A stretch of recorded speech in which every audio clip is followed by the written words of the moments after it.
won that. Yeah. I thought he won.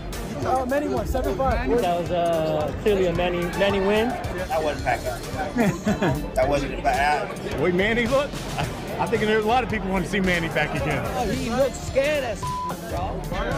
Yeah, he felt something. But yeah, you know, that old man is strongest.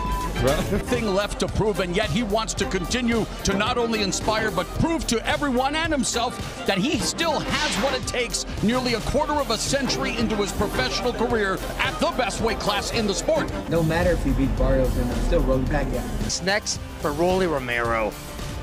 Manny Pacquiao. Does Pacquiao get through Barrios and get the WBC welterweight championship?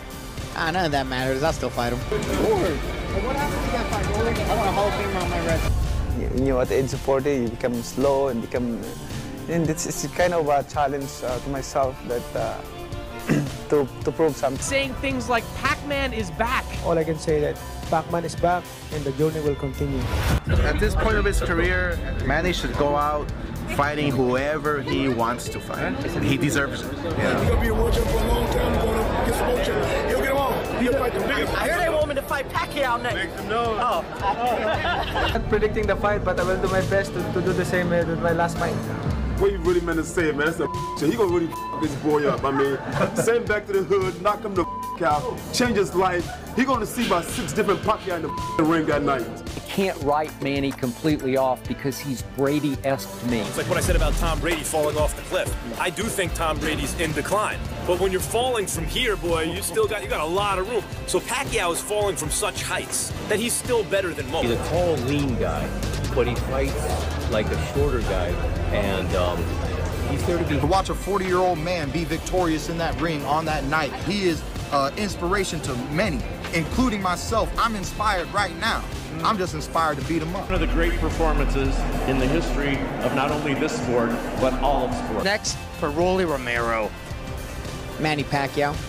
Does Pacquiao get through Barrios and get the WBC welterweight championship?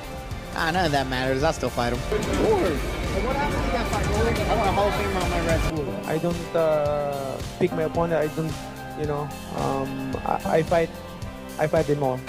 He says you're his legacy fight. Rolando, he says you're his legacy fight.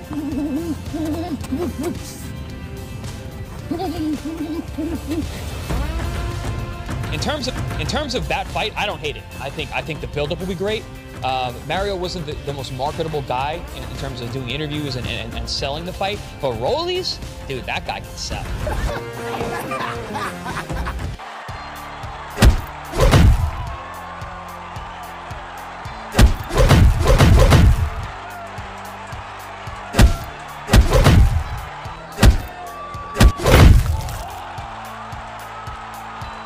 Undefeated WBO welterweight world champion na si Devin "The Dream" Haney, pwedeng sunod na makalaban ni Manny Pacquiao sa susunod na taon.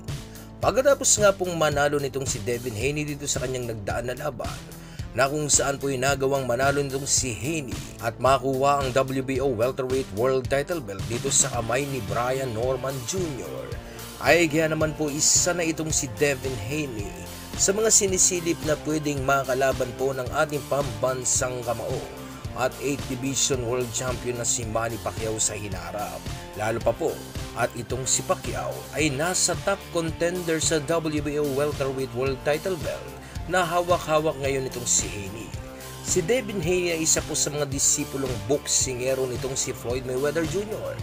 na kung saan ay isa ito sa mga gumagamit ng kakayahan ni Floyd Mayweather Jr. na kung tawagin po ay Phyllis Shell o mas kilala bilang shoulder roll defense. Di alintana na mag-amang Devin Haney sa kung sino mang dekalibreng boksingero ang haharang sa pagdaraanan ng kanyang anak dahil sa naniniwala sila na kayang-kaya ng kanyang anak tapusin ang lahat ng boksingero dito sa 147 pounds welterweight division. Kahit pa ang ating pambansang kamao Manny Pacquiao na ngayon ay pwedeng makalaban ni Haney. Pero kahit na ganoon pa man mga idol, hindi pa din naman po nawawala sa listahan ni Pacquiao ang WBA welterweight world champion na si Rolando Romero at itong undefeated legendary boxer na si Floyd Mayweather Jr.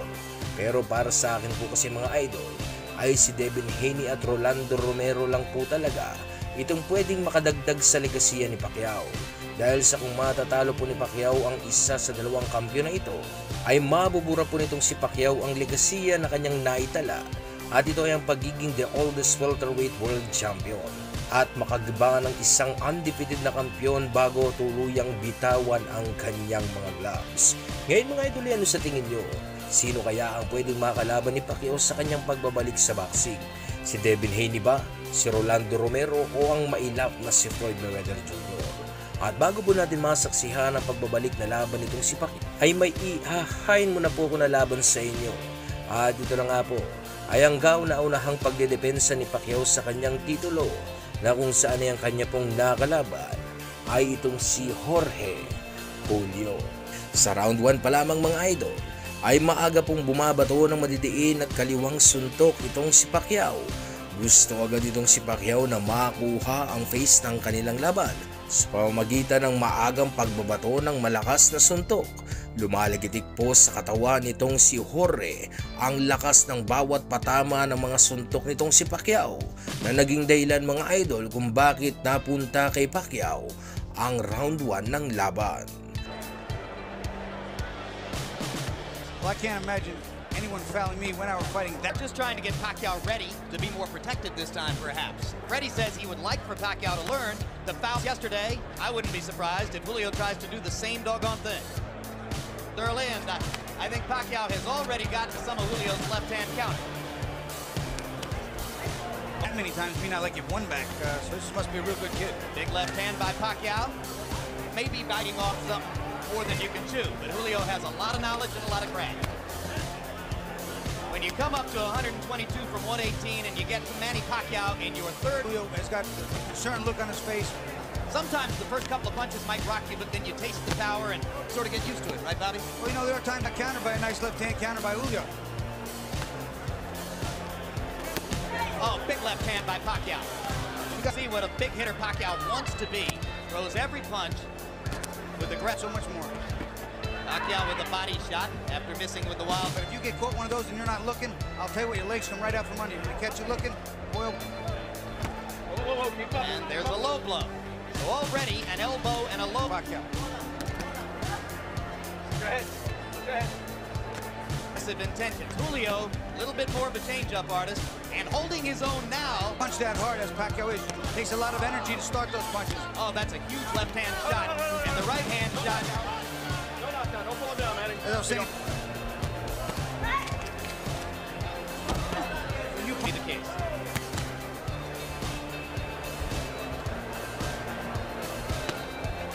You have to make those punches hit something. Body shot by Pacquiao. Julio seems a little bit flustered by Manny's power. And the first round comes to a close. Stomach, it hurts him. Come on, keep punching. Sa ikalawa ng round mga idol ay dito po magugulat ang lahat dahil sa pinabagsak nitong si Pacquiao ang boksingerong hindi pa po nararanasang bumagsak sa laban at matalo sa pamamagitan ng knockout. Okay, Manny. Now here. I want you to use the jab a little bit more. Okay? All right. That you gotta be smart. You know, make sure be first. Okay? You hit him in the box. Another straight left hand by Pacquiao. Thus the call of no knockdown when Julio went to the canvas. Now round 2 begins. And you heard Julio's corner saying, hit him in the belly. And down goes Julio. It was a perfect execution of what he was told in the corner. Double jab and throw the left hand. He did it. Look what we see. The kid listens. Hey, come to me. Bueno. No 3 knockdown rule in effect. I think Julio's gonna have trouble finishing this round. I really followed him with the left hand. He did it twice in a row. The second one, dropped Julio. This is some prospect, Bobby. To me, he's every bit as exciting as Prince Nassim Hamed. He really is. He can punch. He can take a punch. He's aggressive. He loves to fight. Okay, box. Freddie Roach told him to go in behind the double jab and trying to fight his way back. A little grabbing and holding might be the thing to do. Pacquiao's just getting ready to swing away again. And Bill Clancy's seen it up. Devastating second round TKO for Manny Pacquiao. What a comeback from the misfortune. Itinigil na ng referee ang laban dahil sa makikita na luray-luray na itong si Jorge Julio Sa laban na ito ay hindi po pinagpawisan si Pacquiao pero nadurog ng husto ang kanyang kalaban. What a comeback from the misfortune of San Francisco. Ladies and gentlemen, referee Bill Clancy has to step in and call a halt to this bout.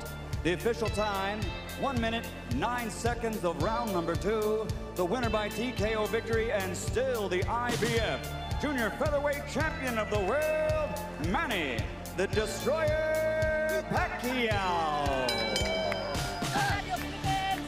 Ngayon mga idol, isunod naman po natin ang isa sa hindi malilimutang laban ni Pacquiao na kung saan po yung nakalaban ni Pacquiao ay ang isa sa pinakamalakas na kampiyon noon sa 147 welterweight division ng kanyang kaharapin.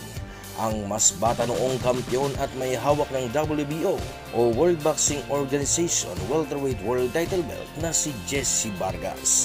Itong si Pacquiao ay nagbalik sa kanyang pagre-retiro dahil sa na-miss di umano niya ang boxing. At sa kanyang pagbabalik ay agad-agad po nitong sinagupa ang kampiyon na si Jesse Vargas. I'm happy to be back. I feel lonely and sad when you are thinking you're not longer active with the sport of boxing. You know, I want to box, I want to continue because Sa laban na ito mga idol ay maraming naniniwala na hindi na kaya di umano nitong si Pacquiao makipagsabayan sa mas batang kalaban. Lalo pat itong si Vargas ay nasa kanya na ngayong kapanahunan na kung saan ay nag-uumapaw ang kumpiyansa ng kampiyon na ito na kanya di umanong tatalunin lamang sa laban ang 8th Division World Champion na ating pambansang kamao na si Manny Pacquiao. Let's come out victorious to show that I'm the best in the welterweight division. What have you done to prepare for Manny? What have I done? What have we done? My team and I have prepared tremendously in a great way, and we look forward to performing well because that's what we work for. You know, and this November 5th, this Saturday night, tomorrow night, we're going to give the fans a great performance, and we plan to come out victorious. We work hard for it, and we have no doubt that that will be the outcome. Walang kaalam-alam si Vargas na hindi pa rin nawawala ang bagsik nitong si Pacquiao. Kaya naman po yung mararanasan ng kampiyon na ito ang pagkatalo na hindi niya pa nararanasan sa kanyang talang buhay. Kaya naman ay huwag po natin patagalin pa at sabay-sabay po natin ngayong panoorin ang highlights ng kanilang buong naging sagupaan. Sa unang round mga idol ay medyo po nagiging maingat ang ating kababayan na si Pacquiao dahil sa aminado itong si Pacquiao na malakas din itong kanyang kalaban. Kaya naman binabasa at kinakapapa ng ating kababayan ang lakas at diskarte ng kanyang kalaban sa pagbato ng suntok.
Sa pangalawang round mga idol ay medyo bumibitaw na ng madiding suntok si Pacquiao. Gusto ni Manny Pacquiao na makakuha ang round 2. Kaya lamang kasi ay desidido ang kampiyon na si Jesse Vargas na makakuha ang face ng laban. Pero hindi niya inaasahan na mangyayari dahil sa lalagapak pala ang kanyang puwetan sa lakas ng suntok na pinakawalan nitong si Manny Pacquiao.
Sa pangatlong round mga idol ay animoy hindi bumagsak ang kampiyon na si Jesse Vargas dahil sa parabang siya pa ang naging mas agresibong boksingero sa round na ito na nagpapakawala ng mga madiding suntok sa ating kababayan.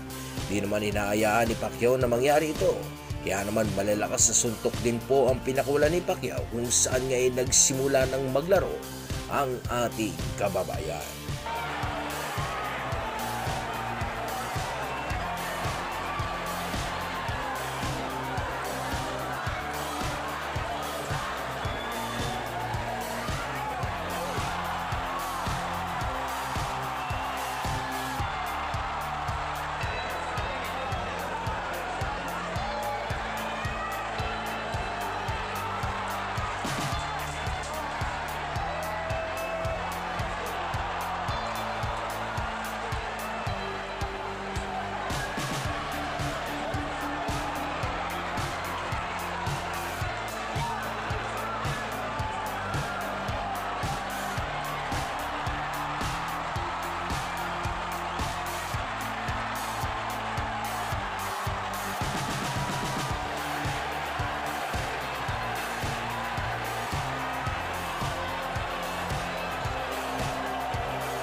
Sa round 4 mga idol ay hati na ang naging scorecards ng dalawa dahil sa parehas po kasi silang dalawang nakapagpapatama ng malalakas sa suntok. Pero ang round na ito ay binigay po kay Jesse Vargas mga idol dahil sa may isang kanang malakas sa suntok na naipatama itong si Jesse Vargas sa mukha ng ating kababayan.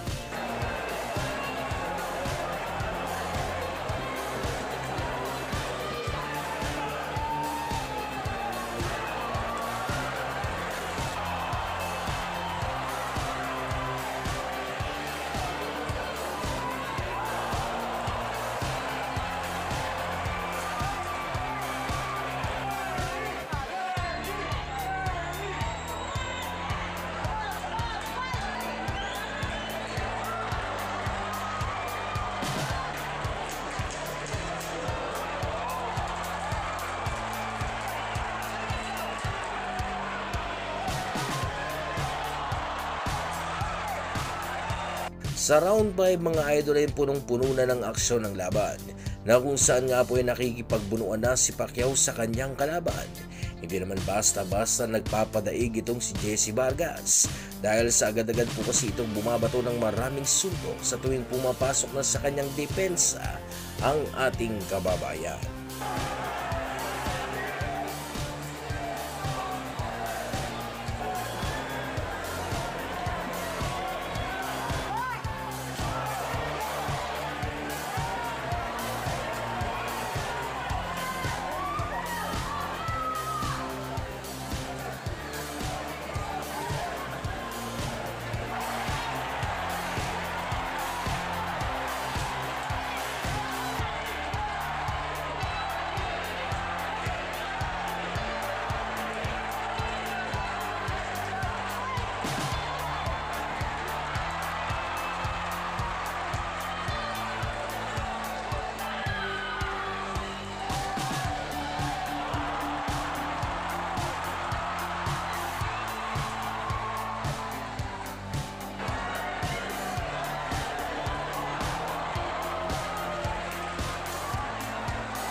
Sa round 6 mga idol ay naging maingat na si Pacquiao sa pagpasok sa depensa ni Vargas. Napag-alaman na po kasi ni Pacquiao na medyo malakas din talaga ang mga suntok nitong si Jesse Vargas na nagagawa siyang mayanig kung saan ay nawawala ang kanyang balanse. Kitang-kita po dito kay Jesse Vargas ang style nitong si Juan Manuel Marquez na kanya lang naman pong pinaggayahan na estilo para talunin ang ating pambato.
Sa round 7 mga idol ay minungkahi na po ni Coach Boboy Fernandez na hindi dapat matakot si Pacquiao sa pagpasok sa depensa nitong si Vargas sapagkat hindi nga naman daw ito isang counter puncher katulad nitong si Juan Manuel Marquez kung saan ay gumaganti nga lang naman daw ito ng suntok sa tuwing kanyang nararamdaman ang pagpasok ni Pacquiao sa kanyang depensa.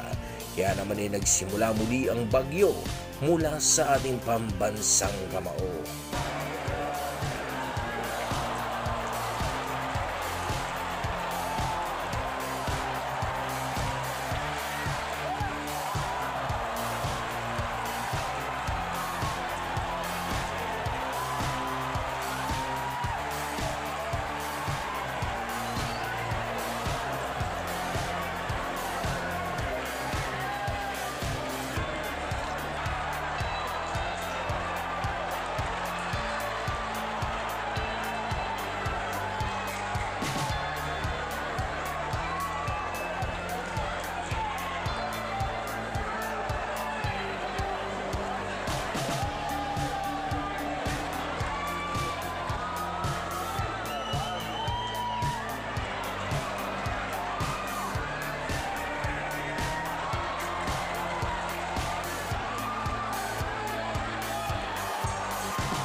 Sa round 8 mga idol ay bahagya na pong sumasara ang kanang mata nitong si Jesse Vargas sa diin ng mga patama ni Manny Pacquiao. Hindi na mabasa-basa ni Vargas ang lokasyon ng mga pinanggagalingan ng mga suntok nitong ating kababayan. Kaya naman ay bara-bara na ang Jesse Vargas sa round na ito na sumusuntok na lamang sa hangin. Ito ay dahil sa pabago-bago ang estilo na ginagawa ni Manny Pacquiao.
Sa round 9 mga idol ay dahil nga sa hindi natural ang estilo nitong si Vargas na ginamit sa laban na ito, ay kaya naman lubos na nahihirapan siyang makipagsabayan kay Pacquiao. Inakala ni Vargas na sasapat ang estilo nitong si Dinamita Marquez para pahirapan itong si Pacquiao. Pero hindi po may epektibo ang estilong ito na naging dahilan kung bakit hindi po magawang makatama na ni Jesse Vargas sa malikot na si Manny Pacquiao.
Sa round 10 ay gustong-gusto ni Vargas na mag-deliver ng pressure. Kaya lamang ay hindi malaman-laman itong si Vargas sa kung papaano niya nga ba ito maisasagawa dahil sa hindi kasi basta-basta nagpapadikta na lamang sa laban ng ating kababayan na si Manny Pacquiao. Kaya naman po sa laban na ito ay nagbistulang bata na si Jesse Vargas na sumusuntok ng wala sa anggulo.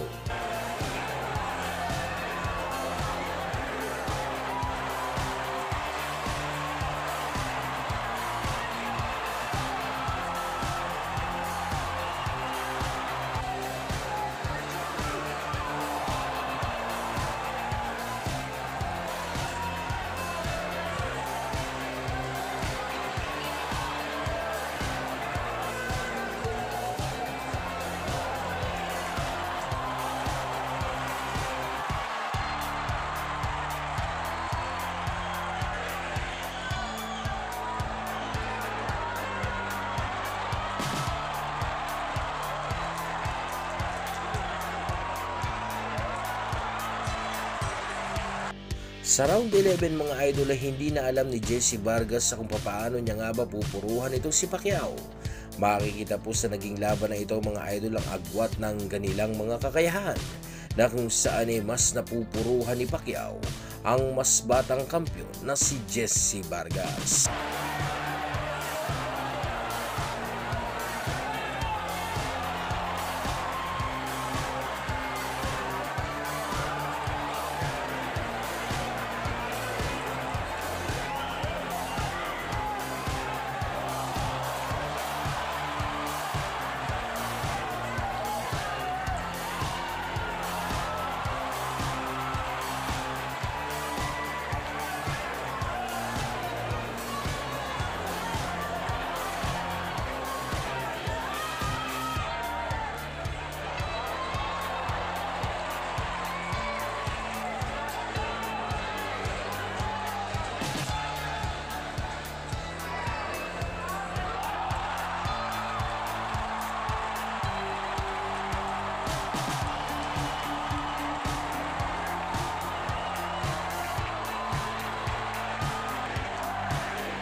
Inakala ni Vargas na siya ang nanaig sa laban nila ni Pacquiao, kung saan nga po ay nauuna pa nga po itong kumaway sa mga fans na para bang gusto niyang iparating na naniniwala siya na siya ang nanaig sa laban nila ni Pacquiao.